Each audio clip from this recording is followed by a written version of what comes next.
Hello bachcho, let's say this question. The question says a beam of electron moving with a momentum p enters a uniform magnetic field of flux density v perpendicular to its motion. Which of the following statement is are true? Question कह रहा है कि एक beam of electron है जो कि एक momentum से, जिसका कि मोमेंटम p है, वो मूव कर रहा है और वो यूनिफॉर्म मैग्नेटिक फील्ड में इंटर कर जाता है, लेकिन जो इसका डायरेक्शन ऑफ मोशन होता है वो मैग्नेटिक फील्ड के परपेंडिकुलर होता है। तो अब कह रहा है इस चारों ऑप्शन में से कौन कौन सा ऑप्शन सही है। पहला ऑप्शन है कि जो एनर्जी गेन करेगा बीम ऑफ इलेक्ट्रॉन वो p²/2m होगा। दूसरा कि सेंट्रीपेटल फोर्स इलेक्ट्रॉन पे कितना लगेगा, work done on the electron by magnetic field कितना होगा, और रेडियस ऑफ इलेक्ट्रॉन पार्ट क्या होगा। ये चारों बेसिकली ऑप्शन में पूछा है। तो पहले इसका की कॉन्सेप्ट समझते हैं। तो की कॉन्सेप्ट, अब ये क्वेश्चन जो है इसमें एक से ज्यादा ऑप्शन सही है, तो इसलिए की कॉन्सेप्ट भी एक से ज्यादा होगा। पहला की कॉन्सेप्ट होगा कि अगर इफ मैग्नेटिक फील्ड या फिर if velocity is perpendicular to v, ठीक है, इफ मतलब velocity is perpendicular to v, then then work done by magnetic field को बी भी लिखते हैं, बी इज जीरो। ठीक है, तो ये की कॉन्सेप्ट से, ये पहला की कॉन्सेप्ट था और इसी की कॉन्सेप्ट से ये वाला आंसर भी सही हो गया। उसके बाद दूसरा की कॉन्सेप्ट है कि इसमें जब इलेक्ट्रॉन आएगा तो वो सर्कुलर पाथ पे मूव करेगा और वो सर्कुलर पाथ होगा radius is equal to mp/qv। ये अपन बाद में यूज करेंगे। ये तो इसका की कॉन्सेप्ट हो गया। अब इसमें क्या है कि देखो क्वेश्चन में दिया हुआ है कि इसका मोमेंटम p है, तो हम लोग p is equal to M भी मान लेते हैं, मास ऑफ इलेक्ट्रॉन और into velocity of electron, mass of electron into velocity of electron.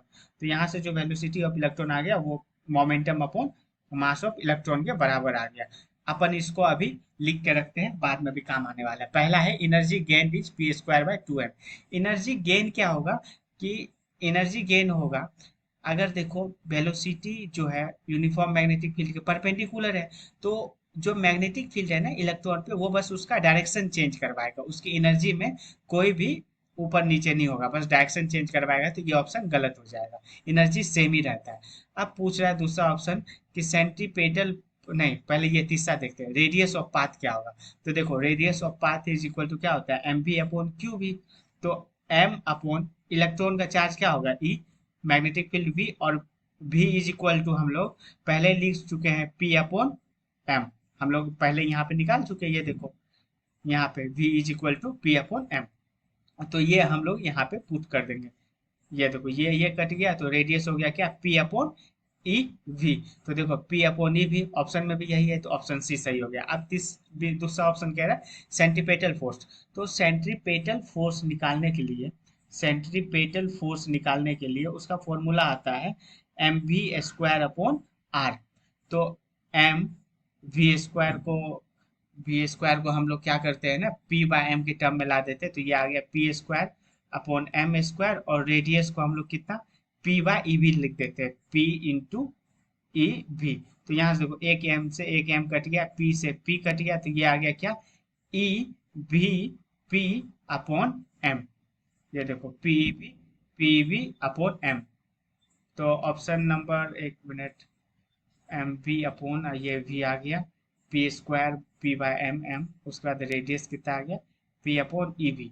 तो p/ev कट गया, यहाँ से ev into p/m, p/ev upon m।